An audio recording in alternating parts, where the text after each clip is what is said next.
नमस्कार दोस्तों। ड्रोन एक तरीके का फ्लाइंग रोबोट होता है। जैसे नॉर्मल रोबोट को इंसान कंट्रोल करते हैं, वैसे ही ड्रोन को भी इंसान कंट्रोल या ऑपरेट करता है। ये तो हम सभी जानते हैं कि आवश्यकता आविष्कार की जननी होती है। ड्रोन की खोज भी इंसान ने अपने डेली के काम को ईजी करने के लिए की थी, जिसका यूज़ जनरली ऐसी जगहों पर किया जाता है जहां इंसान आसानी से नहीं पहुंच सकता है। पर आज के समय में इसका सबसे ज़्यादा इस्तेमाल खुफिया जानकारी लेने में बहुत बड़े पैमाने पर किया जा रहा है।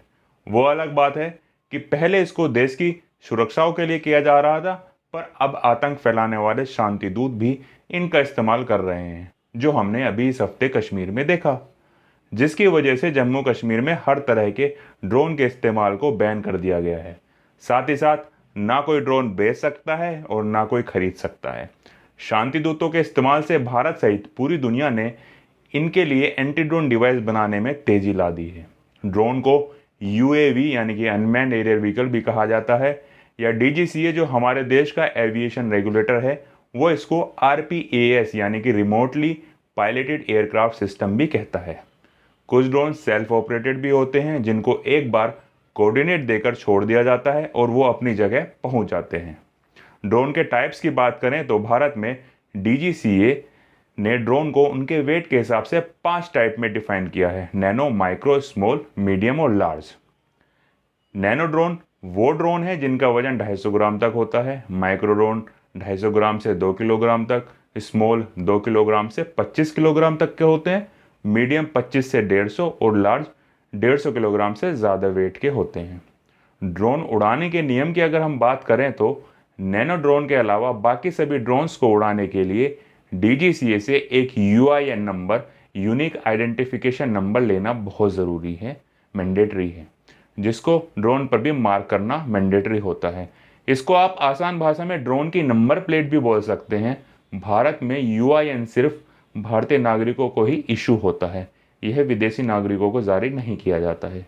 नैनो ड्रोन बिना किसी पंजीकरण या बिना किसी परमिट के फ्रीली उड़ाए जा सकते हैं, लेकिन उन्हें ज़मीन से 50 फीट यानी कि 15 मीटर से ऊंचा नहीं उड़ाया जा सकता है। कोई भी ड्रोन किसी भी टाइप का क्यों ना हो, केवल दिन के समय में ही उसे यूज़ किया जाता है, यानी कि दिन में ही उड़ाने की परमिशन है। पर आप सोचेंगे कि जिन शादियों में हम जाते हैं वहाँ भी फोटोग्राफी और वीडियोग्राफी के लिए ड्रोन उड़ते हुए हमें मिलते हैं, पर वो तो रात में थी। ये डीजीसीए के नियम का एक अपवाद माना जाता है, जिसके लिए भी लोकल पुलिस और प्रशासन को जानकारी देना ज़रूरी होता है।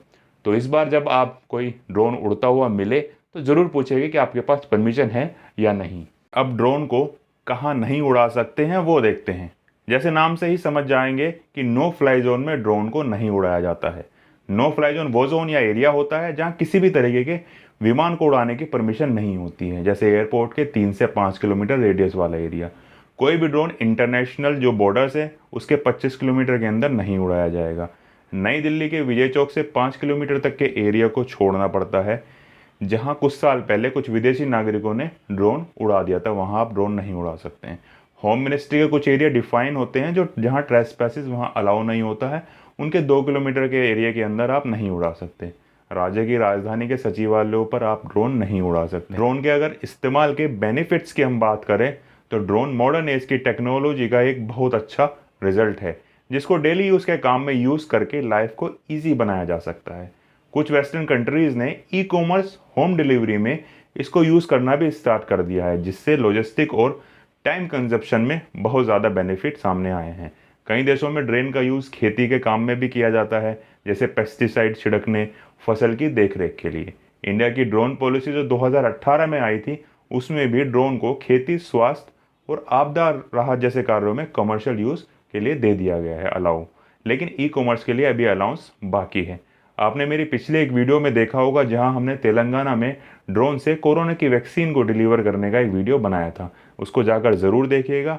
बहुत अच्छा इस्तेमाल है इस टेक्नोलॉजी का। ड्रोन के इस्तेमाल से नुकसान की अगर हम बात करते हैं तो ड्रोन एक कंट्रोलेबल मशीन है, जिसे आसानी से हैक भी किया जा सकता है। और आपको पता है कि जैसे वेबसाइट को हैकर हैक करके यूज़ करते हैं, ऐसे इस टेक्नोलॉजी से ड्रोन को यूज़ किया जा सकता है।